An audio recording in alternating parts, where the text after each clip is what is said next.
기도드리겠습니다. 하나님 감사합니다. 성회 세 번째 날 주님의 전에 다시 모여 주의 말씀을 듣게 하시니 감사드립니다. 오늘도 주님 우리를 부르셨으니 주님 말씀 통하여 은혜를 누리게 하시고 또 기적이 경험되는 우리의 삶이 되도록 주님 역사하여 주시옵소서. 성령 하나님 우리 가운데 임하여 주시고 또 우리를 만져주시기를 간절히 바라오며 찬송과 영광을 받기에 합당하신 예수님의 이름으로 기도드리옵나이다. 아멘.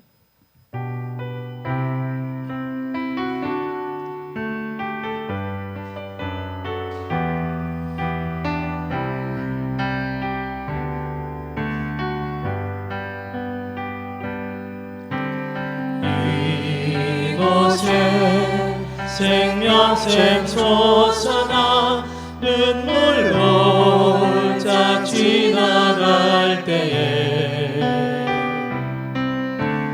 너잖아 열매 맺히고 웃음소리 넘쳐나리라. 이곳에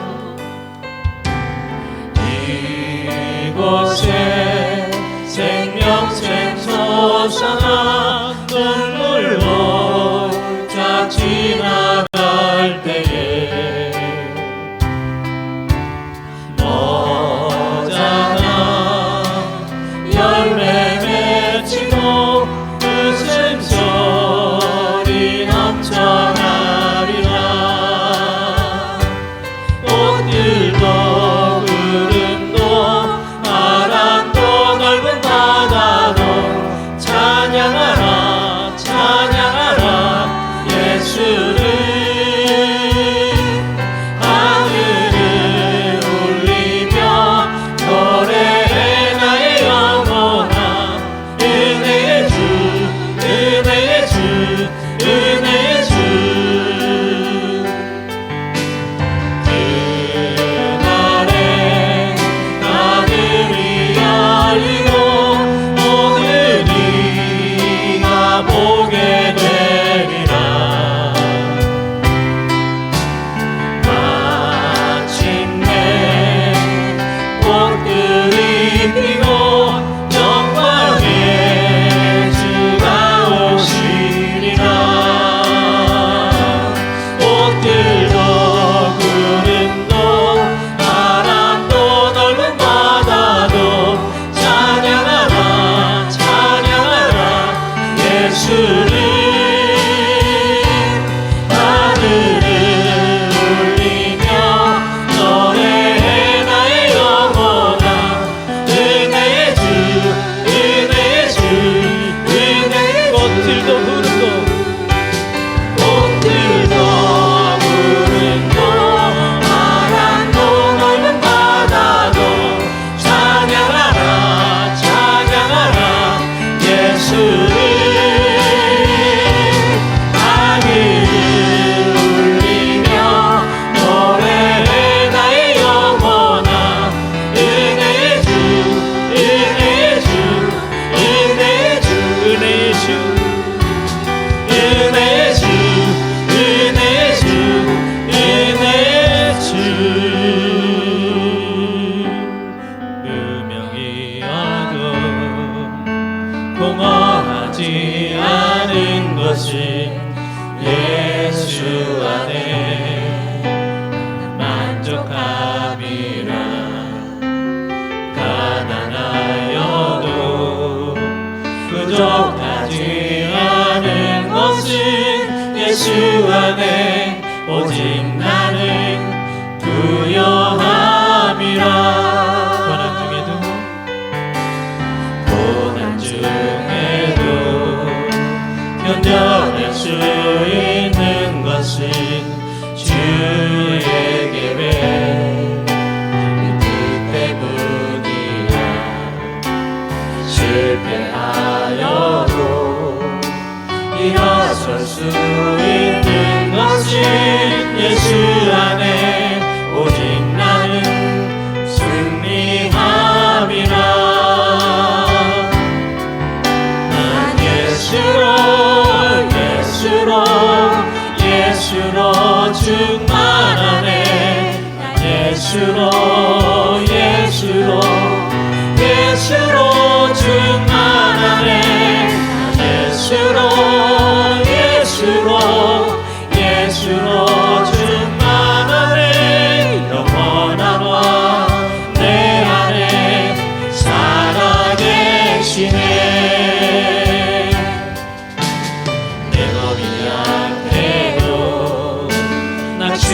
변하지 않는 것은 예수 안에 난 완전함이라.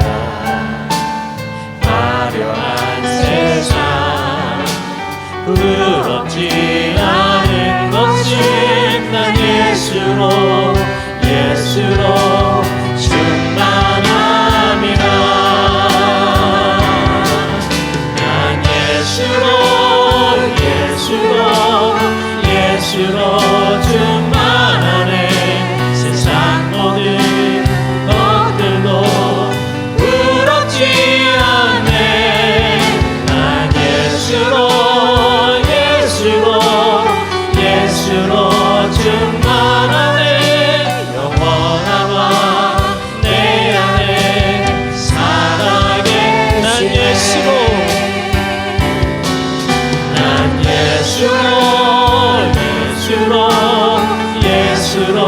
충만하네. 세상 모든 분파도 두렵지 않네. 난 예수로 충만하네. 영원한 내 안에 살아계. 영원한 내 안에 살아계시네. 아멘.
저 천국에서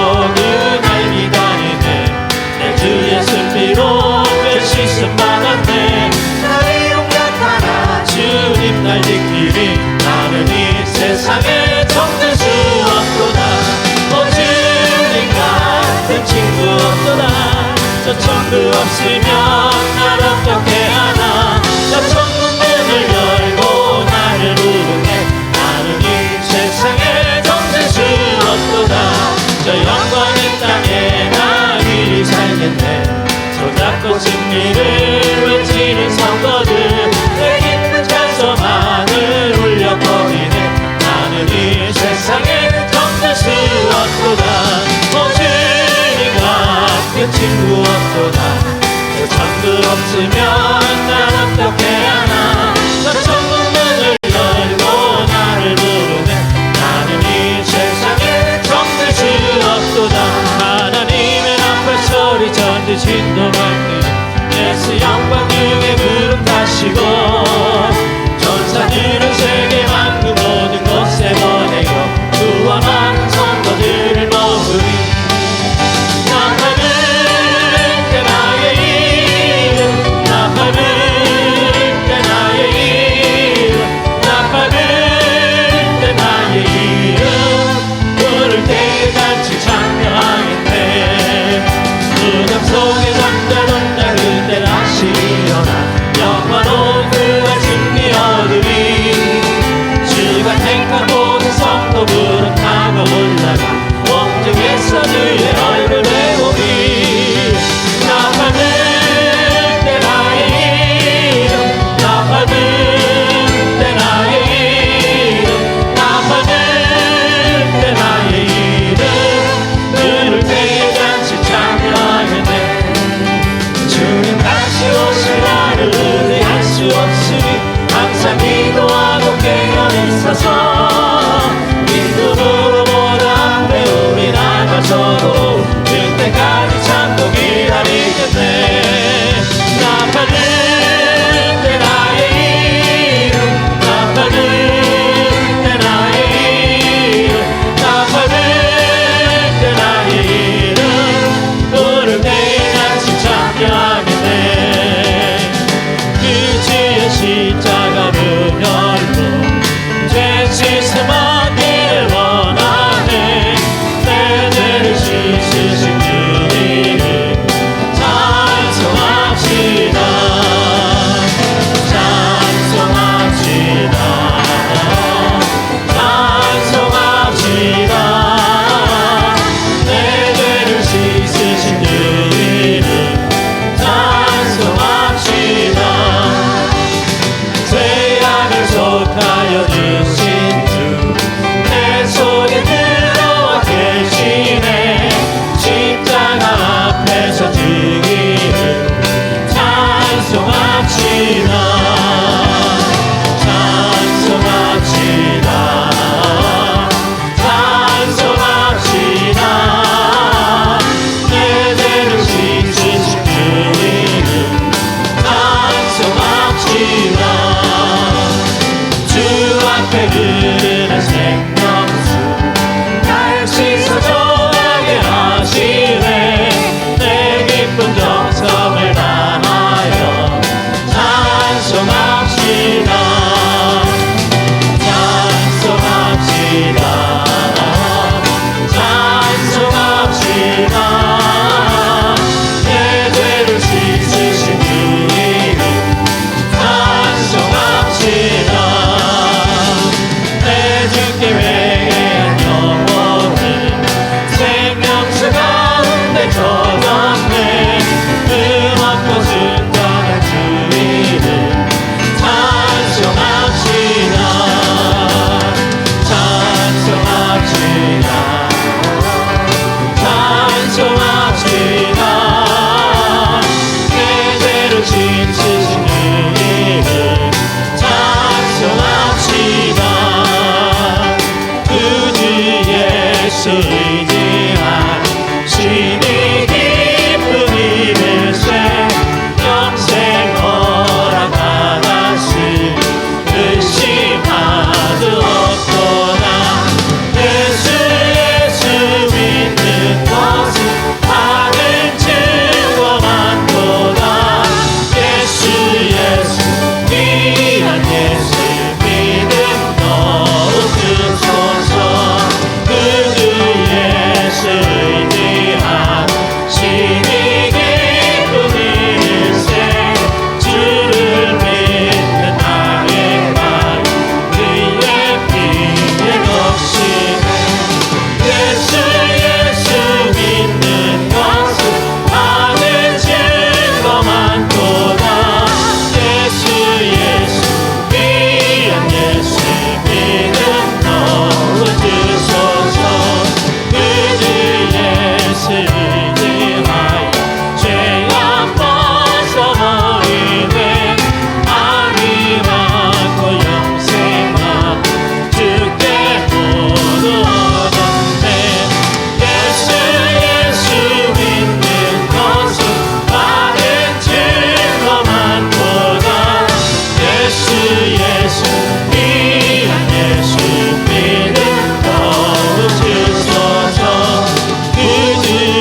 길을 걸으며 만나 기뻐하는 것 주의 영이 함께함이라.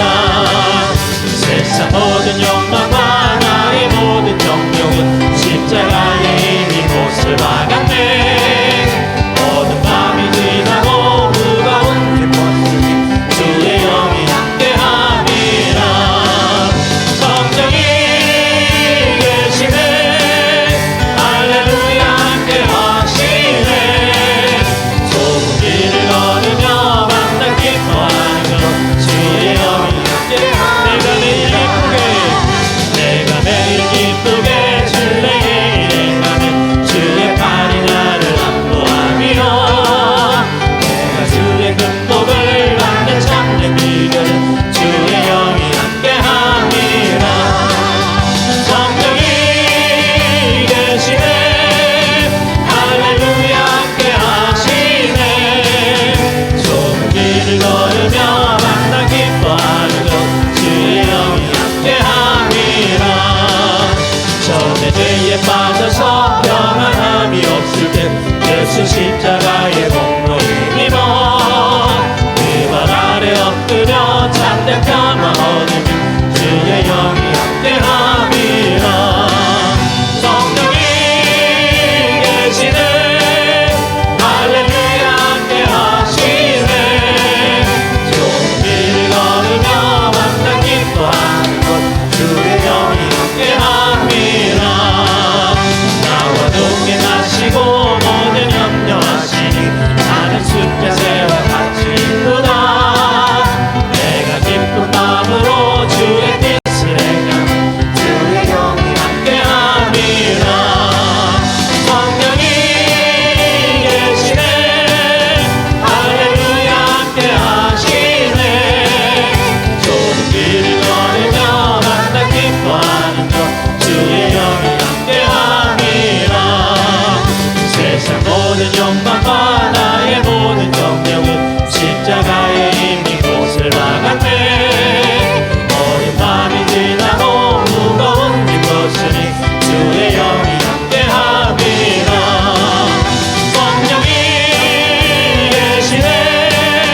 할렐루야 함께하시네. 좁은 길을 걸으며 만나 기뻐하는 것 주의 영이 함께하니. 성령이 계시네. 할렐루야 함께하시네.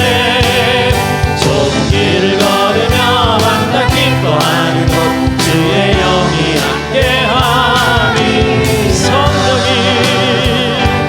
성령이 계시네. 할렐루야 함께하시네. 좁은 길을 걸으며 만나 기뻐하는 것 주의 영이 함께함이라.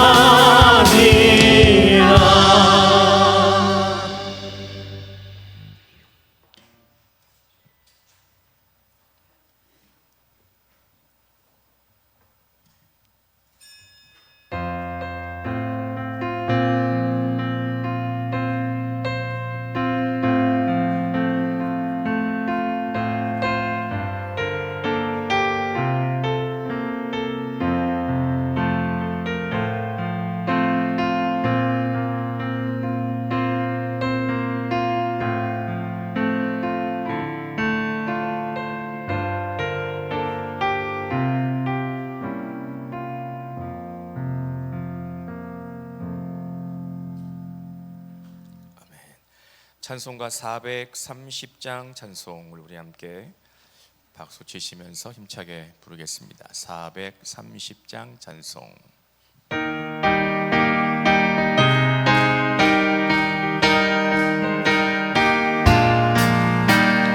주와 같이 길 가는 것 즐거운 일 아닌가.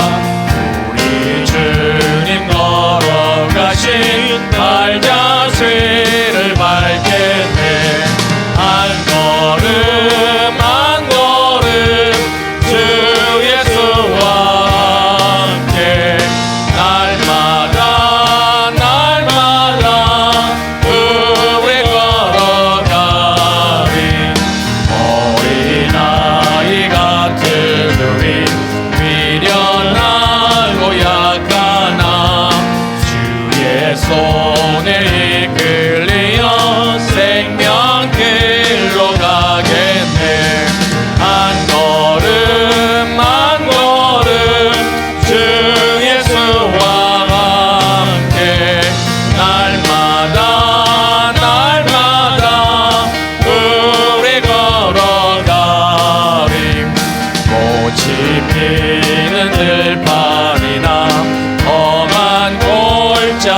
할지라도 주가 인도하는 대로 주와 같이 가겠. 아멘. 한 걸음 주 예수와 함께 날마다 우리 걸어가리. 옛선 지자의 높같이 우리들도 천국에 들려 올라갈 때까지 주와 같이 걷겠니. 한 걸음 주 예수와 함께 날마다 우리 걸어가리. 아멘. 양순자 장로님 기도하시겠습니다.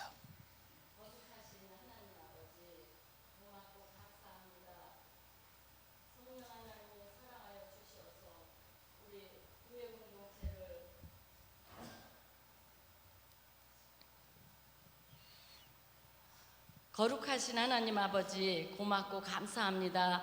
황무지 같은 이곳에 우리 교회 공동체를 세워주시고 허물 많고 죄 많은 저희들을 구원시켜 주시어서 아버지 자녀 삼아주심에 감사합니다. 아멘. 성령 하나님, 우리가 천국잔치를 놓고 준비하며 기도하며 목사님과 온 성도가 함께 기도하고 준비하였습니다.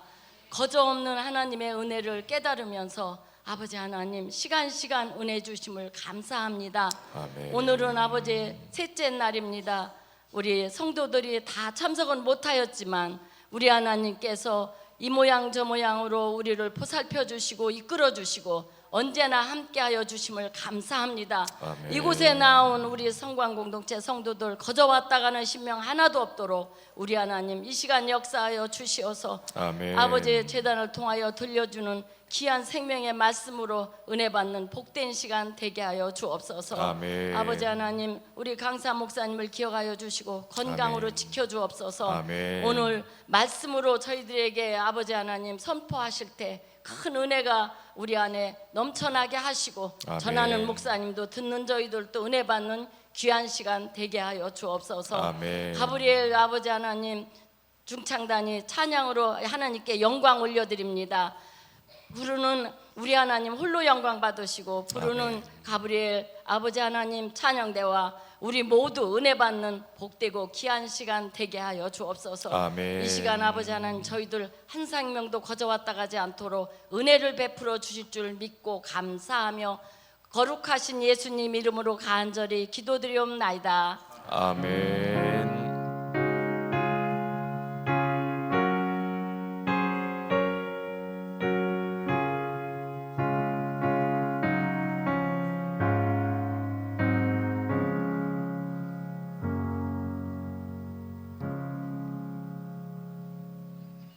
성회의 5번째 시간 우리에게 주시는 하나님의 말씀은 신약성경 디모데전서 4장 4절에서부터 5절 2절 말씀을 우리 다 같이 봉독하도록 하겠습니다.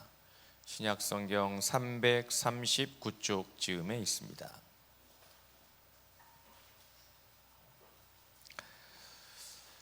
다 같이 하나님의 말씀을 봉독합니다. 하나님께서 지으신 모든 것이 선함에 감사함으로 받으면 버릴 것이 없나니 하나님의 말씀과 기도로 거룩하여 짐이라. 아멘. 이 시간은 가브리엘 찬양대 중창 찬양이 있겠습니다. 중창단 찬양이 있겠습니다.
이제 성회가 내일 새벽 그리고 내일 저녁 2번 남았습니다.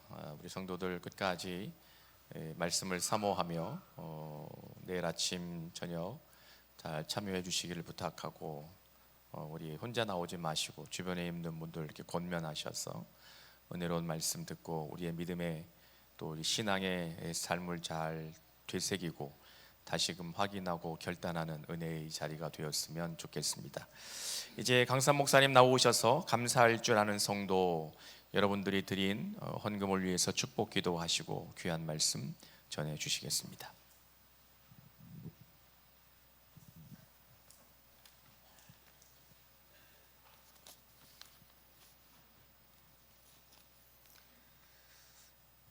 믿음으로 드린 예물을 위해서 기도하겠습니다. 사랑의 하나님, 오늘 하루도 하나님이 말씀하신 대로 우리의 영혼을 지키며 살게 하신 것을 감사합니다. 하루 동안에도 수많은 일들이 일어나고 내 마음과 생각 속에는 5만 가지 생각이 오고 가지만 하나님 말씀하신 대로 마음을 지키고 영혼을 지키기 위하여 힘쓰게 해주시니 감사합니다. 환경에 흔들리지 않게 하여 주시고 상황에 끌려가지 않게 하시고 사람의 말 한마디에 내 마음이 무너지지 않도록 하나님 붙들어 주시옵소서. 내 안에는 아직 정복되지 못한 가나안의 7 족속들이 남아있다는 것 기억하게 하여 주시옵소서. 내 안에 있는 모든 악한 생각을 진멸하지 않으면 하나님 나라 이루어지지 않고 하나님이 주시는 평안과 은혜를 누릴 수 없다는 걸 깨닫게 하여 주시옵소서. 내 발로 밟아야 가나안을 정복할 수 있고 거룩한 백성으로 세워져야 하나님 나라 이루어질 수 있는 걸 우리가 기억하며 신앙생활할 수 있도록 인도하여 주시옵소서. 이번 집회를 통해서 우리의 가장 기본적인 믿음을 돌아보게 하여 주시고 우리의 신앙의 목적이 어디에 있는지, 내가 왜 예수 믿는지, 내가 왜 예배를 드리고 기도하고 말씀을 읽고 있는지 그 이유를 정확하게 깨닫게 하여 주옵시고 항상 신앙의 본질을 붙들고 신앙생활할 수 있도록 인도하여 주시옵소서. 이 시간에도 하나님께 귀한 예물을 드리는 손길들이 있습니다. 하나님이 주신 것이기에 하나님께 돌려드리는 것이 마땅한 줄로 믿사오니 하나님 이 예물을 받아 주옵시고 우리의 삶을 다스려 주시옵소서. 하나님의 창조의 질서에서 벗어나지 않도록, 하나님의 주권과 섭리에서 벗어나지 않도록 우리를 완전히 장악하여 주시고 사로잡아 주셔서 하나님의 시간과 하나님의 방법과 하나님의 순서를 따라서 살아갈 수 있도록 인도하여 주시옵소서. 우리의 인생이 헝클어진 성도들이 있습니까? 우리의 모든 일들이 꼬일 대로 꼬여서 어디에서부터 풀어야 될지, 어떻게 해결해야 될지 알 수 없는 성도들이 있습니까? 하나님이 역사하시면 모든 꼬였던 것들이 풀어지고 막힌 것이 열려지고 닫힌 것이 새롭게 시작할 수 있는 기회가 될 줄로 믿사오니 하나님이 역사하여 주시옵소서. 하나님이 너무나도 사랑하시는 하나님의 자녀들, 예수의 생명을 통하여 구원한 하나님의 자녀들, 한 영혼도 하나님 아끼시고 귀하게 여기신 줄로 믿사오니 하나님 붙들어 주시고 책임져 주시옵소서. 우리가 주님 안에서 평안을 누리고 주님 안에서 항상 기뻐하고 주님 안에서 범사에 감사하는 삶을 살아갈 수 있도록 역사하여 주시옵소서. 오늘 이 시간에도 하나님 말씀하여 주시옵소서. 우리가 그 말씀에 귀를 기울이고 그 말씀을 마음에 새기고 그 말씀이 나의 삶이 되고 이 말씀이 나의 생각이 되고 이 말씀이 나의 감정이 되고 이 말씀이 나의 언어가 되기를 원하오니 주여 역사하여 주시옵소서. 주님 함께하여 주실 줄로 믿고 예수 그리스도의 이름으로 감사하며 간절히 기도합니다. 아멘. 할렐루야. 오늘 하루도 영혼을 잘 지키셨습니까? 옆에 있는 분들하고 함께 물어보세요. 오늘 하루 영혼을 잘 지키셨습니까?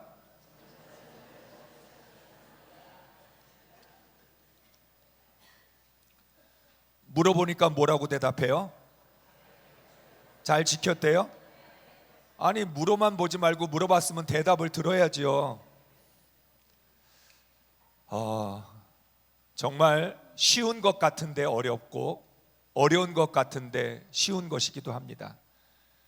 아마 여러분이 이번 부흥회를 통해서 듣게 되는 7가지 질문 또 7번의 말씀은 전혀 어려운 말씀 아닙니다.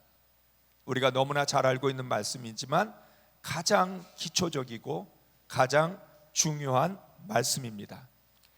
여러분들이 시간 하나님께 정성으로 예물을 봉헌하기 때문에 제가 더 말할 것은 없는데, 내일 저녁에 하나님께 예물을 봉헌하실 때에는 한 가지만 좀 순종해 주셨으면 좋겠어요. 여러분, 이 감사 헌금에 보면 감사의 내용이 있는데, 감사의 내용이 아니라 이번 부흥회를 통해서 들었던 말씀 중에서 여러분이 깨닫게 된 말씀, 아니면 여러분이 앞으로 결단한, 나 이렇게 살겠습니다, 내가 하나님 앞에서 앞으로 이렇게 신앙생활하겠습니다, 여러분의 다짐을 여기에다 적어서 하나님께 예물을 봉헌하시면 좋겠어요. 저희 교회에서 항상 하는 훈련인데, 특세나 부흥의 마지막 날은 특세를 통해서 주신 말씀 중에 내가 깨달은 것, 아니면 내가 결단한 걸 여기다가 기록을 합니다. 왜냐하면 선포하는 거예요. 이게 나한테 주신 하나님의 말씀, 나에게 깨닫게 해주신 하나님의 말씀이고, 내가 이 말씀대로 살겠다라고 하는 걸 선포하는 거예요. 그래서 제가 말씀을 드린 것처럼 은혜는 애매하게 받으시면 안 돼요. 은혜는 막연하게 받으시면 안 돼요. 회개를 막연하게 하지 말라고 그랬어요. 회개를 애매모호하게 하면 안 돼요. 여러분, 은혜를 받았다는 말을 참 많이 하는데 무슨 은혜를 받으셨어요? 구체적이어야 돼요. 신앙은 추상적이나 관념적이지가 않아요. 신앙은 현실적이고 실제적이고 구체적이어야 돼요. 신앙이라는 것이 막연해지면, 추상적이 되고 관념적이 되면 신앙으로 살지 않아요. 저는 믿음이 보증수표보다 더 확실한 현찰이라고 생각해요. 믿음은 구체적이고 현실적이고 정확해야 되고, 이러한 것들을 분명하게 해야 되는 거예요. 그래서 은혜를 받았다, 무슨 은혜를 받았는지, 하나님의 말씀을 깨달았다, 그럼 뭘 깨달았는지, 여러분 반드시 그걸 정리하고 넘어가야 그걸 붙들고 회개도 할 수 있고 그걸 붙들고 살아갈 수 있는 거예요. 그러니까 제가 뭐 다른 걸 요구하는 거 아니에요. 헌금을 많이 하라는 얘기가 아니에요. 이번에 부흥회를 통해서 내가 깨달은 것, 아니면 내가 결단한 것, 하나님 이렇게 살겠습니다, 하나님이 구체적으로 저에게 이렇게 말씀을 주셨는데, 이런 은혜를 주셨는데 내가 이렇게 살겠습니다라고 이렇게 적으셔서 기록하셔서 기도하시는 마음으로 봉헌하시고, 앞으로 계속해서 그 약속, 마음을 위해서 기도하시면 여러분 신앙의 성장에 유익이 될 줄로 믿습니다. 그러니까 여러분, 우리가 좀 바뀌어야 될 필요가 있는데, 오늘 새벽에도 믿음은 행동하는 거다, 액션이다, 움직여야 된다. 하나님이 가나안 땅 주셨는데 발로 밟아야 돼요. 아니, 주셨으면 됐지, 가나안에 들어가면 됐지, 왜 발로 밟아야 돼요? 들어갔는데도 발로 밟아야만 우리 땅이 되는 거예요. 신앙이라는 것, 내가 그것을 믿고 실천하고 그것을 구체적으로 행동으로 옮겨야만 내 신앙 되는 거지, 귀로 들었다고 내 믿음 되는 거 아니에요. 내 마음에 감동이 왔다고 내 믿음 되는 거 아니에요. 행동으로 옮긴 것만 내 믿음 되는 거예요. 실천해야 돼요. 발로 밟아야 돼요. 그래야만 그게 내 믿음이 되는 거지. 우리는 자꾸 어떤 착각을 하냐면, 내가 말씀을 많이 읽었으니까 믿음이 좋을 거라고 하는, 기도를 많이 했으니까 내 믿음이 좋을 거라고, 내가 하나님께 예배를 늘 주일을 성수하면서 예배를 드렸으니까 내가 성숙한 그리스도인이 될 거라고 하는 그런 막연한 기대를 가져요. 막연한 기대를 통해서는 아무런 변화가 일어나지 않아요. 언제나 내가 하나님의 말씀을 들은 건 결론이 아니라 시작이에요. 말씀을 들은 순간부터 이제부터 내가 할 일이 많아진 거예요. 하나님 나한테 깨달음을 주셨어요. 하나님 나한테 깨닫게 해주셨어요. 이제부터 내가 해야 될 일이 너무 많아요. 하나님이 목사님을 통해서 매주일마다 말씀을 주셔요. 그 말씀은 결론으로 주시는 게 아니라 그 말씀 붙들고 이제부터 시작하라고 주신 거예요. 그런데 우리는 어떻게 해요? 들은 것으로 만족해요. 들었으니까 됐어요. 들었으니까 감사해요. 들은 것으로 은혜 받았다는 말로 은혜를 받았다라고 하는 말이 어떻게 우리에게 적용이 되냐면 은혜 받았으니까 아무것도 안 하겠다는 거예요. 받은 걸로 끝내겠다는 거예요. 말씀을 들은 것, 말씀을 읽은 것, 말씀으로 은혜 받은 건 시작이지 끝이 아니에요. 주일 하나님을 예배 드렸기 때문에 이제 한 주간 동안 예배로 살아야 돼요. 예배가 끝나는 순간 예배자의 삶이 시작되는 거예요. 하나님의 말씀을 들은 순간, 그 말씀으로 깨닫는 순간 이제부터 그 말씀의 삶이 시작되는 거예요. 기도하셨어요? 기도로 끝나는 게 아니잖아요. 내가 기도했다면 기도와 방향이 일치하는 삶을 살아야 돼요.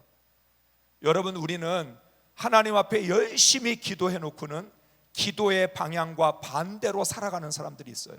내가 스스로가 기도가 이루어지지 않는 삶을 살아가면서 하나님께 기도가 응답되게 해달라고 매달려요. 기도를 했으면 이제부터 기도에 합당한 삶, 기도와 일치하는 삶을 살아가셔야 돼요. 기도를 하면서 삶의 방향이 바뀐 거예요. 내가 하나님께 기도하지 않았다면 내 고집대로 살았을 텐데, 내가 기도하지 않았다면 내 생각대로 살았을 텐데, 기도했기 때문에 하나님께 이 기도를 들어달라고 간구했기 때문에 그 기도에 일치하는, 그 기도에 맞는 삶을 이제부터 살아야 될 책임이 있는 거예요. 다시 말하면 내가 기도하면 하나님은 응답해야 될 책임이 있으시고 우리는 그 기도한 대로 살아야 될 책임이 있어요. 목사님은 하나님의 말씀을 선포해야 될 책임이 있다면 그 말씀을 들은 우리는 그 말씀으로 살아야 될 책임이 있어요. 물론 목사님도 동시에 말씀으로 살아야 될 책임이 있는 거예요. 그래서 목사가 어려워요. 하나님의 말씀을 제대로 전해야 되는 책임 플러스 그 말씀대로 살아야 되는 책임이 있기 때문에 어려운 거예요. 여러분은 말씀 안 전하잖아요. 제가 저희 집사람한테 맨날 얘기해요. 설교 좀 한번 해. 설교 좀 한번 해. 설교 좀 한번 해봐. 그럼 얼마나 어려운가. 듣는 건 쉬워도 하는 건 어려워. 나도 앉아서 들으라는 건 잘 들을 수 있어. 제가 그런 이야기 하는데 저희 집사람은 안 하겠다는 거예요. 저희 집사람은 저랑 같이 감신대 나왔으니까 해도 되는데 안 해요. 죽으라고 안 해요. 자, 여러분, 오늘 우리의 신앙생활이 뒷짐지는 신앙생활, 구경하는 신앙생활이 되면 안 돼요. 성경을 통독한 것으로 만족하는 것, 성경을 몇 번 통독했느냐, 성경을 읽는 것, 통독하는 건 끝이 아니라 시작이에요. 66권 읽었으면 어떻게 살 거예요?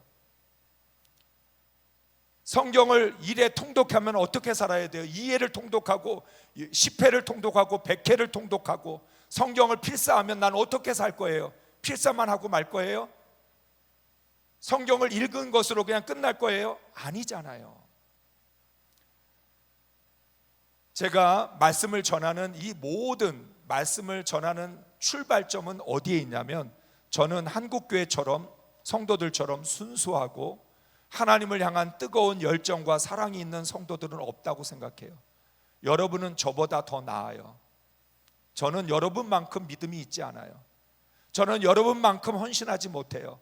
저는 여러분만큼 간절한 마음으로 그렇게 살아가지 못해요. 정말 여러분들은 목사들보다 훨씬 더 훌륭하고 목사들보다 훨씬 더 귀하신 분들이에요. 그렇게 제가 생각하니까 뭐가 안타까우냐면, 왜 이렇게 교회를 사랑하고 왜 이렇게 교회를 위하여 충성하고 하나님을 사랑하고 그렇게 믿음으로 살려고 발버둥을 치는데 왜 우리는 생각한 만큼 신앙이 성숙하지 못하고, 우리는 왜 내가 원하는 만큼 마음의 평안을 누리지 못하고, 우리는 왜 내가 기대하는 만큼 행복하지 않을까? 어디가 잘못됐을까? 뭐가 문제길래 이렇게 열심히 신앙생활하는 것에 비하면 우리의 삶은 너무나 힘들고 어려울 때가 많다라고 하는 거예요. 돈이 있고 없고의 문제가 아니에요. 성공이냐 실패냐의 문제가 아니에요. 여러분, 우리가 비록 돈이라는 건 있을 수도 있고 없을 수도 있는 건데, 돈이 있든 없든 마음은 좀 평안해야 될 거 아니에요. 기쁨을 가지고 살아야 될 거 아니에요. 감사하면서 살아갈 수 있어야 될 거 아니에요. 자유함이 있어야 될 거 아니에요. 영혼을 지켜야 될 거 아니에요. 내 안에 가나안을 정복하면서 살아야 될 거 아니에요. 하나님을 온전히 예배해야 될 거 아니에요. 못 본 채 하지 않아야 될 거 아니에요.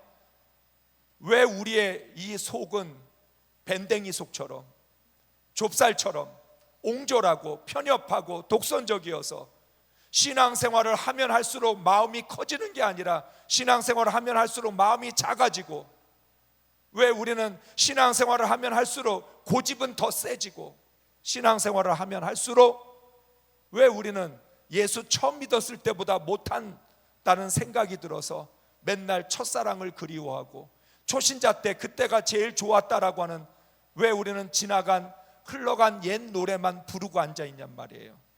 하나님은 날마다 새 노래를 부르라고 하시고, 하나님은 우리를 날마다 새로워지라고 말씀하시는데 날마다 새로워지라고 하셨잖아요. 우리는 날마다 새로워지기는커녕 날마다 더 낡아지고 있다는 거예요. 늙어가는 것도 서러운데 낡아지고 있으니, 하나님 분명히 말씀하셨는데 너희의 겉사람은 부패해지지만 너희의 속사람은 새로워질 수 있다라고 말씀하셨는데 왜 우리는 반대로 살아가는 거냐? 도대체 뭐가 문제일까?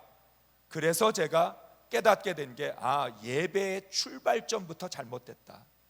하나님을 예배하지 않고 나를 예배하고 살아가니까 하나님을 예배했음에도 불구하고 하나님의 영광이나 하나님의 임재보다 나의 자랑과 나의 만족과 나의 위로와 어떻게든지 내가 뭔가를 더 얻어가려고 하는, 드리는 삶이 아니라 받으려고 하는 삶, 평생 예수 믿어도 받으려고 하지 드리려고 하지 않는, 하나님께 나를 거룩한 산 제물로 드려야 되는데 드리지 않고 받으려고만 하는 삶을 살아가게 되는 거죠. 그러니까 자연스럽게 못 본 채 할 수밖에 없고, 영혼을 지키기는커녕 마음 하나도 지키지 못해서 우리는 이 마음이 늘 천국과 지옥 사이에서 오락가락하잖아요. 하루에도 수십 번 죽었다가 하루에도 수십 번 부활하잖아요. 그게 우리의 현실이란 말이에요. 내 안에는 아직도 살아있는 가나안 족속들이 너무 많아서 내 안에 있는 악한 생각은 가시가 돼서 나를 찌르고, 내 안에 있는 죄는 올무가 돼서 내 인생을 걸어 넘어지게 만들고, 내 마음에는 온통 지뢰밭이어서 언제 터질지 모르는, 누가 건드리기만 하면 폭발할 준비가 되어 있는 그런 우리가 삶을 살아가고 있다는 거죠. 이 구조가 바뀌지 않으면, 이게 달라지지 않으면 안 돼요. 여러분, 한국 사회는, 한국 사람은 유교적인 가치관과 불교적인 인생관과 무속적인 그런 세계관 속에 살아왔어요. 우리에게는 훨씬 더 세상의 영향이 많아요. 제가 계속 말씀드리죠. 168시간이라는 그 일주일의 삶이 대부분은 세상에서 이루어지지 교회에서 이루어지지 않아요. 우리는 너무나 많은 세상의 영향을 받아 있고, 내가 받은 은혜보다 내가 세상으로부터 교육받고 세상으로부터 영향받은 그런 것들이 훨씬 더 많아요. 사랑이라고 하는 것도 우리는 세상에서 배웠어요. 하나님께 배운 사랑이 아니에요. 남자분들은 특별히 사회생활을 오랫동안 해왔다 보니까 교회 생활을 어떻게 하려고 그러냐면, 사회생활을 교회로 끌고 들어와서 신앙생활을 사회생활 하는 것처럼 해요. 그거는 당연할 수밖에 없어요. 왜? 내가 익숙한 게 사회생활이니까. 직장 생활했고 사업했고 내가 사회에서 오랫동안 사람 만나고 사귀어왔고 그것이 나의 가치관이 되고 세계관이 되고 인생관이 됐으니까 주일 한 번 예배 드리는 것으로는 안 바뀐단 말이에요. 우리는 믿음으로 살고 있는 것 같지만, 우리는 하나님의 은혜로 살아가고 있는 것 같지만, 그것보다는 훨씬 더 많은 세상의 영향 속에서, 특별히 한국 사회에 자리 잡고 뿌리 깊게 박혀있는 유교와 불교와 무속적인 이 영향의 뿌리에서 우리 벗어나지 못해요. 오늘날 왜 많은 성도들이 점을 치러 다녀요? 이유가 뭐예요? 왜 도대체 점을 못 끊어요? 그걸 뭐라고 이야기하면 그게 문화래요. 해마다 신정이 되면 토정비결 보는 거고, 그런 것들이 자연스러운 일이고 그것에 대한 특별한 죄책감도 없이 그렇게 우리는 살아가고 있다는 거예요. 그런데 여러분, 그런 가운데서도 한편으로는 계속 은혜를 받아요. 그러니까 우리 안에서 계속 충돌이 생겨요. 특별히 남자분들이 이런 고민이 너무 많아요. 분명히 내가 하나님께 은혜 받고 말씀 듣고 깨닫고, 그리고 내가 하나님을 예배하면서 내 마음에 하나님께서 주시는 그 마음이 있는데, 이미 내 안에 자리 잡고 있는 세상의 가치관들, 세계관들, 인생관들, 이 영향에서부터 벗어나지 못하니까 결국은 이게 부딪히다 보면 사람은 자연스럽게 익숙한 쪽에 기울어져요. 사람은 습관으로 살지 믿음으로 살지 못해요. 결국 우리가 예수를 오래 믿어도 좀처럼 습관에서 벗어나지 못해요. 제가 말씀드린 이러한 사회적인 영향에서 벗어나지 못해요. 자신의 집안의 분위기에서부터 벗어나지 못해요. 가정에서부터 배워온 교육들이, 가정에서부터 형성되어져 있던 그것들이 훨씬 더 강하게 영향을 주고 있기 때문에 제자 훈련을 해도, TD를 하고 영성 훈련을 해도, 부흥회를 해도 우리는 다시 원상태로 되돌아가 버려요. 7번의 말씀을 들으면서 부흥회를 하고 있는 이 순간만큼은, 그래 나는 하나님을 위해서 살 거야, 믿음으로 살 거야, 이 주신 말씀 붙들고 변화되고 성숙해질 거야, 정말 하나님의 은혜로 살아가는 사람 될 거야, 예배자로 살 거야, 분명히 결단하지만, 여러분, 결단하지 않아서가 아니에요. 다짐하지 않아서가 아니에요. 그런데 여러분이 이제 이 은혜를 가지고 세상으로 돌아갈 때는 나에게 너무나 많은 영향을 준 세상이 기다리고 있어서 그 세상이 나를 삼키려고 한다는 걸 기억하셔야 돼요. 우리가 받은 은혜를 세상은 1시간, 우리가 7번 부흥했는데 세상은 1시간 만에 그 모든 은혜를 다 잡아먹어요. 내 마음속에 하나님이 주신 그 깨달음, 결단, 세상은 그걸 한순간에 다 지워버려요. 제가 신앙생활은 판뒤짓기 게임이다 이렇게 얘기하는데, 또 하나 제가 예를 드는 게 신앙은 지우개 싸움이에요. 하나님은 우리의 마음에 은혜를 새겨주셔요. 사단이 와서 지워버려요. 세상이 와서 지워버려요. 환경이 와서 지워버려요. 하나님은 다시 내 마음의 모든 죄악과 불신앙을 지워주셔요. 은혜로 지워주셔요. 그런데 또 다시 사탄은 세상이라는 문화를 가지고, 세상의 가치관과 세상의 프레임을 가지고 우리의 받은 은혜를 다 지워버려요. 한순간에 지워져요. 새기는 건 어려운데 지우는 건 쉽잖아요. 다 지워버려요.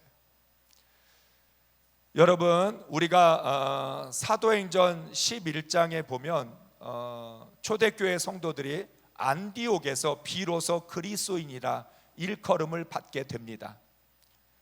여러분, 이런 궁금한 점이 없으셨나요? 사도행전 11장에 가서야 비로소 안디옥에서 그리스도인이라고 불러지게 된 이유가 뭘까? 그러면 그동안 사도행전 1장부터 10장까지는 그리스도인이라고 불리지 않았나? 예, 안 불렸어요. 찾아봐도 그리스도인이라고 부른 게 없어요. 그러면 왜 11장에 가서 그리스도인이라고 불렀을까? 안 궁금하셨어요? 죄송해요. 나만 궁금했으니까. 궁금한 사람은 설교를 하는 거고요, 안 궁금한 사람은 앉아서 들으시는 거예요. 11장 전에 사도행전 10장에 우리가 너무나 잘 알고 있는 베드로가 욥바에 내려가서 고넬료를 만나는 사건이 있어요. 뭐 그 과정은 여러분 다 아시죠. 이 베드로가 고넬료 집에 가서 하나님의 말씀 복음을 전했을 때 고넬료가 그 가족이 성령을 받게 되고 또 세례도 받게 돼요. 그 모습을 보면서 그 베드로가 뭐라고 고백을 하냐면, 하나님이 사람을 외모로 보시지 않고 중심으로 보시는 것을 내가 이제야 깨달았다라고 얘기를 해요. 환상 중에서 하나님이 잡아 먹으라 말씀하셨는데 베드로는 먹을 수 없었어요. 오랫동안 유대교의 뿌리 속에 있었고 유대교의 영향 속에 있었기 때문에 아무리 자기가 예수 그리스도를 증거하는 사람이지만 부정한 동물, 부정한 음식은 먹을 수 없었어요. 그게 여러분 얼마나 무서운 건지, 그런 사회적인 영향과 그 모든 가치관의 뿌리가 얼마나 위험한 건지 우리 알 수 있어요. 그러니까 베드로는 예수 그리스도를 선포하고 그 예수 그리스도가 우리를 구원하셔서 모든 죄를 사하여 주시고 하나님의 자녀 되게 하셨다라고 선언은 했지만 유대교적인 사고에서는 벗어나지 못한 거예요. 여러분, 사도행전 1장부터 10장까지 베드로가 설교하면 3,000명 5,000명이 회개했고, 베드로가 지나갈 때마다 기적이 나타났고, 베드로의 그림자만 밟아도 병이 고침받았고 죽은 자가 살아나기도 했어요. 스데반이 순교하면서 복음의 역사가 일어났고 사마리아까지 복음이 전파됐어요. 사울이 회개하고 돌아오기도 했어요. 그런데 그리스도인이라고 불려지지는 않았어요. 왜 그리스도인이라고 불려지지 않았냐면, 그 주변에 있는 모든 세상 사람들이 그들을 바라볼 때는 그들은 유사 유대교였던 거예요. 유대교의 또 다른 한 종파인가 보다. 유대교에서 나온 유사 유대교, 유사 종교인 거예요. 그들이 볼 때는 그리스도인이라는 생각이 들지 않아요. 저들은 유대교적인 전통을 가지고 있는 유대에서부터 갈라져 나온 한 종파였다라고 생각하는 거예요. 그런데 베드로가 드디어 고백할 때 하나님이 사람을 외모로 보지 아니하시고 중심으로 받으신다는 걸 알고 이방인들에게도 성령이 임한다라고 하는 걸 깨달았을 때 베드로가 가지고 있던 유대교의 프레임이 무너지고 유대교의 패러다임이 깨지는 순간 비로소 그리스도인이 된 거예요. 이제는 그리스도인이에요. 어쩌면 우리가 하나님을 믿고 복음으로 살아가고 있지만 세상 사람들이 볼 때는 유교를 믿는 사람, 불교를 믿는 사람, 무속적인 사람하고 우리하고 다른 게 뭐가 있어? 우리를 그리스도인이라고 부르지 않을 수도 있어요. 존 웨슬리가 말했던 것처럼 almost Christian, 거의 그리스도인인 것 같은데 아직은 완전하지 않는, 100% 그리스도인이 되지 않는. 예수님께서 하나님을 사랑하라고 할 때 분명히 이야기했어요. All your heart, all your mind, all your soul. all이라고 하는 100%를 말씀하셨지 99%를 말씀하지 않으셨어요. 사도행전 11장에 가서 그들이 오랫동안 가지고 왔던 유대교의 전통이 완전히 부서지고 무너질 때, 여리고성이 무너지는 것처럼 내 안에 있는 유대교의 프레임과 패러다임이 무너지고 부서질 때 이들은 비로소 그리스도인이라고 부르게 된 거예요. 바로 한국교회가 숙명처럼 뛰어넘어야 되는 건 이 사회에서 살아왔고 여기에서 우리가 모든 삶의 뿌리가 있기 때문에 우리가 의식하든 의식하지 못하든 유교적인, 불교적인, 무속적인 영향 속에 있었다는 것, 사회에서 학교에서 여러 가지 학습을 통해서 인생을 배웠고 그것들에 대한 영향이 너무나 크기 때문에 우리는 하나님 앞에서 인생을 다시 배워야 돼요. 하나님의 말씀을 통해서 하늘의 언어를 다시 말도 다시 배워야 되고 생각하는 법도 다시 훈련을 받아야 되고 결정할 줄 아는 것도 다시 해야 되고 새로운 하나님 나라의 패러다임 가지고 새로운 하나님의 말씀의 프레임을 가지고 다시 시작해야 되는 거예요. 아무리 예수를 오래 믿어도 인생관과 세계관과 가치관이 바뀌지 않으면 그 변화는 미미할 수밖에 없어요. 어느 정도로 그리스도인의 흉내는 내지만 진짜 그리스도인이 되지는 못하는 거예요. 이 문제가 해결이 되어야 비로소 우리가 그동안 막혀 있었던, 왜 나는 신앙이 더 이상 성장하지 않을까? 왜 나는 성장이 멈춰 있을까? 왜 성장이 멈춰 있을까? 나는 정말 하나님을 사랑하는데 이 사랑하는 마음만큼 실제로 내 삶에서 변화들이 일어나지 않는 모습들을 보면서 왜 항상 중요한 결정을 할 때마다 우리는 다시 예전으로 되돌아가고 세상적인 방법으로, 세상적인 그런 스타일로 우리는 결정하고 선택을 할 것인지, 이것에 대해서 우리가 이거 의문이 있었는데 이 문제가 해결이 되어야만 되는 거예요. 그러니까 반드시 지금 우리가 이번 부흥회를 통해서 말씀하고 있는 이 7가지의 가장 기본적이고 중요한 말씀이 우리의 신앙 안에서 해결이 돼야, 그래야 내가 정말 그리스도인으로 살아가는 것이고, 그래야 내가 정말 하나님 나라 안에서 하나님이 보시기에 참 좋은 삶을 살아갈 수 있다는 거예요.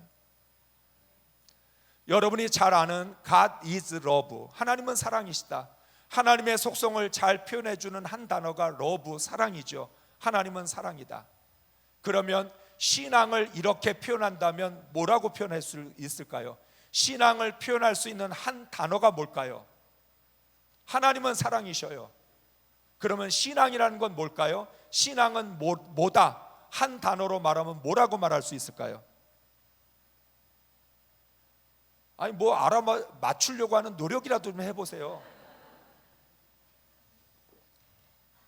생각나는 단어를 막 얘기해 보세요. 신앙은 뭐예요?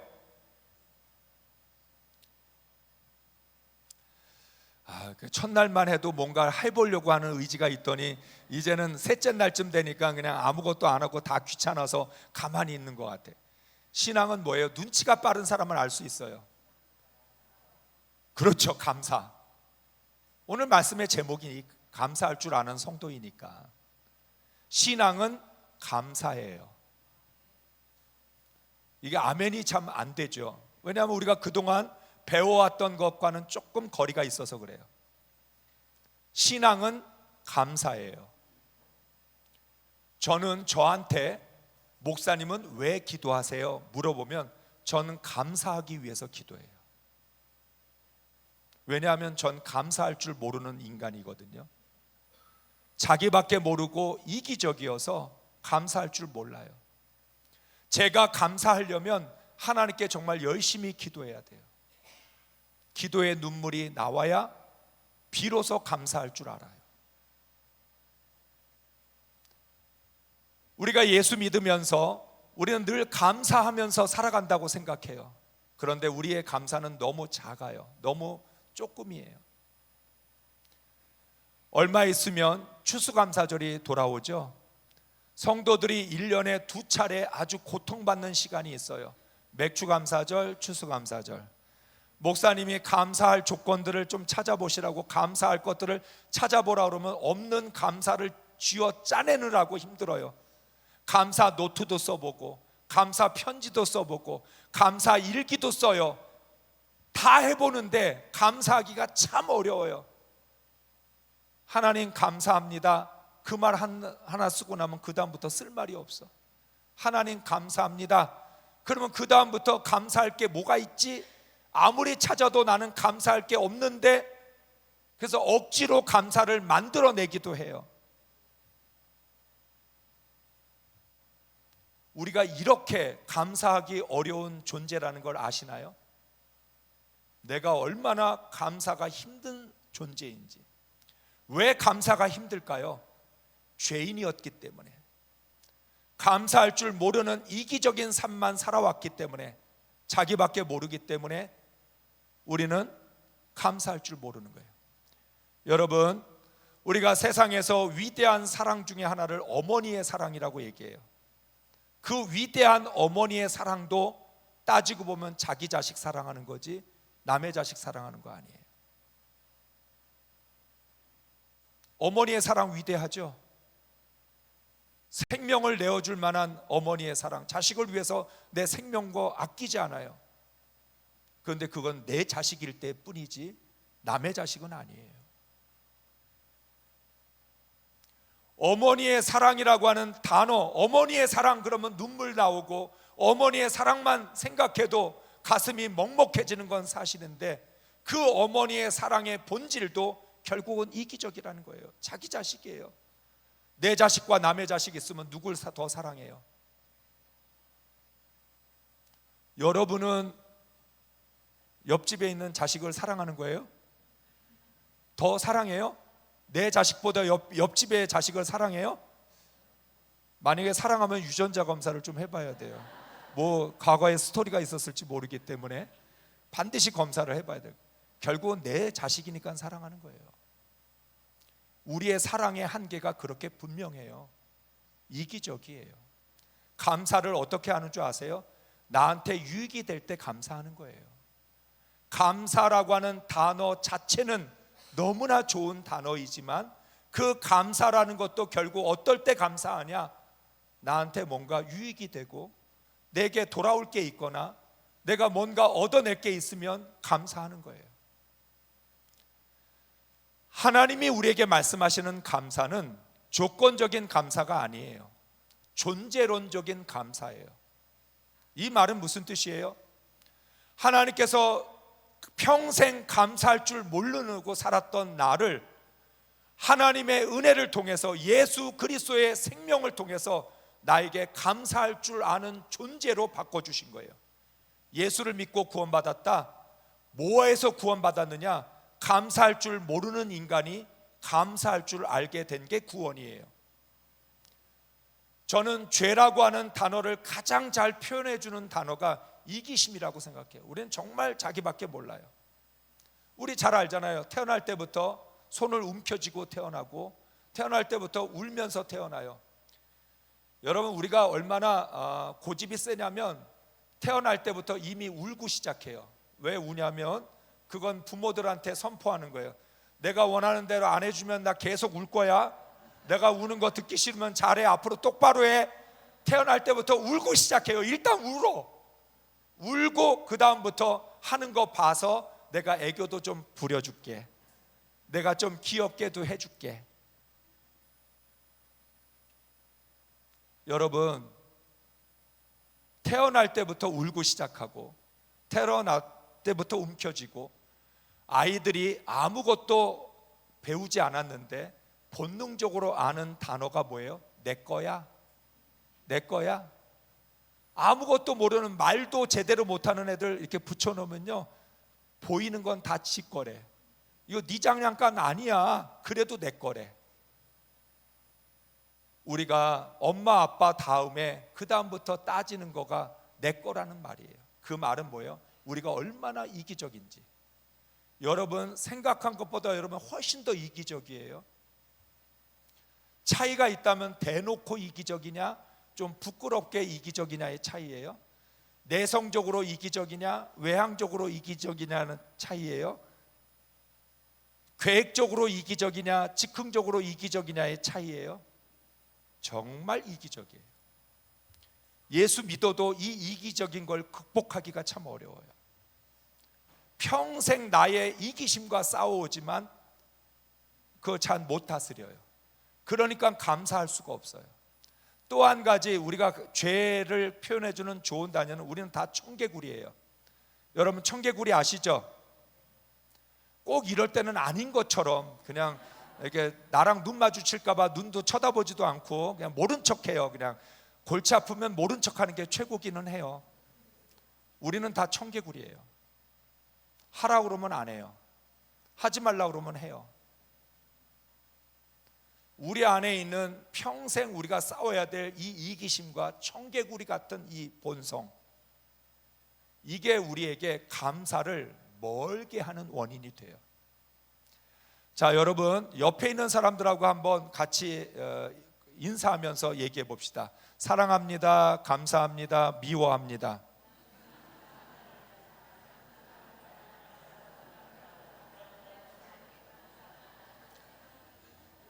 세 가지 단어 중에 뭐가 제일 쉬워요? 미워합니다가 제일 쉬운 거예요. 미워하는 게 제일 쉬워. 말을 안 해서 그렇지 사실은 우리의 마음으로 말하라 그러면 미워하는 게 제일 쉬워. 미워하는 건 노력할 필요가 없어요. 미워하는 건 자연스럽게 할 수 있어.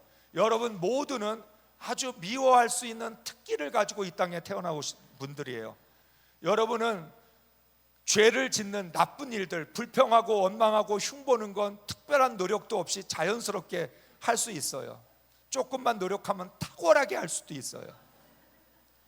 그런데 사랑하고 감사하는 건 죽었다 깨도 하기 어려워요.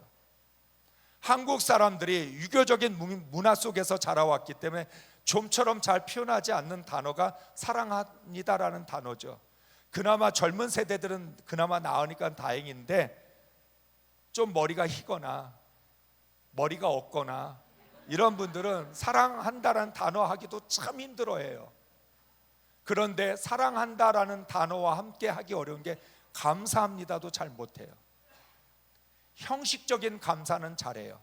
여러분 감사를 너무 가볍게 생각하면 형식적인 감사가 되고 감사를 너무 어렵게 생각하면 감사하기가 어려워져요. 여러분이 꼭 기억하셔야 될 게 예수님이 나를 위하여 십자가에 죽으신 건 감사할 줄 모르는 인간을 감사하게 만드시려고 죽으신 거예요. 존재 자체가 바뀐 거예요. 그러니까 이제부터 나는 감사가 쉬워야 돼요. 불평이 어려운 게 돼야 돼요. 여러분이 그냥 입을 열면 감사는 자연스럽게 나와야 되고 불평은 하려면 굉장히 심사숙고하고 오랫동안 생각하다가도 불평을 못 해야 돼요. 자, 그러면 묻겠습니다. 불평이 어려워요? 감사가 어려워요? 여러분에게 불평이 어려워요? 감사가 어려워요? 감사가 어렵잖아요. 불평은 쉽잖아요. 하나님이 말씀하시는 감사는 삶이 잘 돼서 결과를 가지고 감사하라는 이야기가 아니라 내 존재 자체에서부터 하나님이 나를 사랑하신다는 것만으로도 내가 매일 하나님 앞에 기도하고 하나님의 은혜를 깨달을 수 있다는 것만으로도 나에게는 충분한 감사의 이유가 있는 거예요. 그런데 왜 우리는 자꾸 감사를 찾아야 돼요? 왜 감사를 지어 짜내야 돼요? 없는 감사를 만들어내는 것처럼 왜 우리는 그렇게 감사를 내 스스로에게 감사해야 된다라고 압박감을 줘서 그런 압박 속에서 감사를 해야 되느냐는 거예요. 오늘 여러분에게 또 찬양을 하나 더 소개해 드리려고 그래요.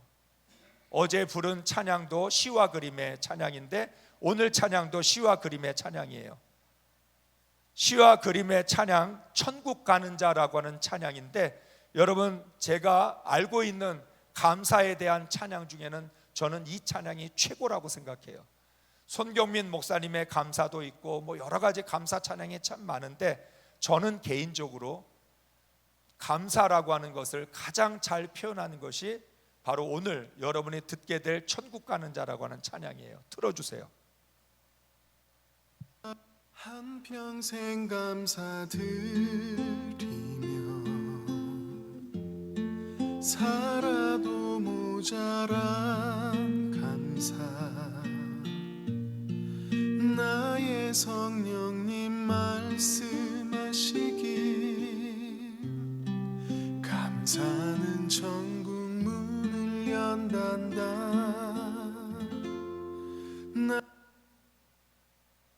나에게 이제 남겨진 삶 응답되는 것을 보고 기다렸다 감사하기보다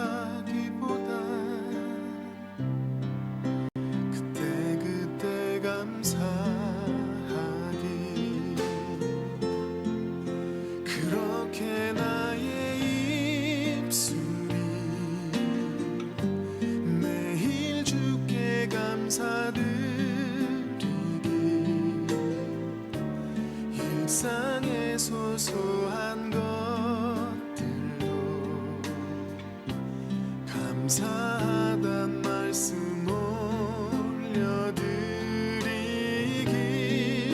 그렇게 나의 입술이 응답되는 것만 감사하기보다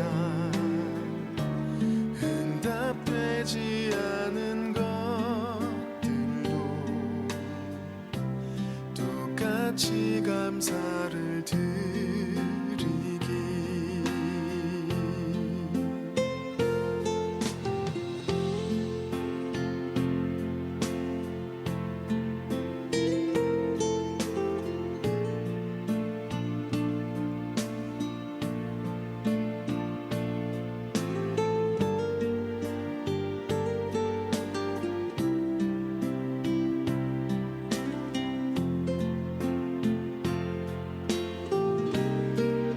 그렇게 나의 입술이 매일 주께 감사드리기 일상에 소소한 것들로 감사하단 말씀 올려드리길 그렇게 나의 입술이 응답되는 것만 감사하기보다 응답되지 않은 것들로 똑같이 감사를 드리기 한평생 감사드리며 살아도 모자란 감사 나의 성령님 말씀하시길 너에게 천국 문은 열렸다 나에게 이제 남겨진 상 못 받은 것 불평하기보다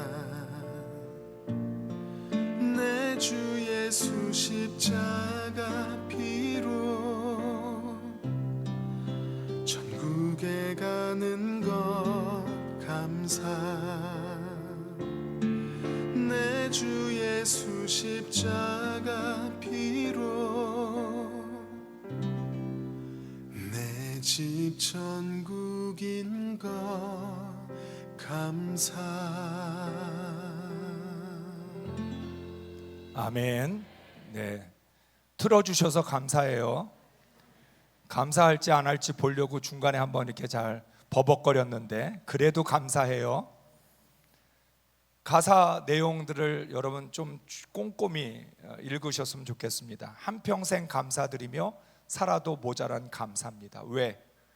감사할 줄 모르는 인간이 주님의 구원을 통해서 감사할 줄 알게 되는 순간부터 한평생 감사드리며 살아도 모자란 감사가 될 수밖에 없어요. 추수감사주일 때, 맥주감사주일 때 감사를 찾는 것과는 전혀 달라요. 감사 노트, 감사 일기를 쓰면서 뭔가 감사하려고 하는 노력하고는 달라요. 구원받고 나서 보니까 한평생 감사드리며 살아도 모자란 감사. 여러분, 우리는 믿음으로 천국에 가지만 감사는 천국 문을 엽니다. 그렇다면 불평은 천국 문을 닫아요.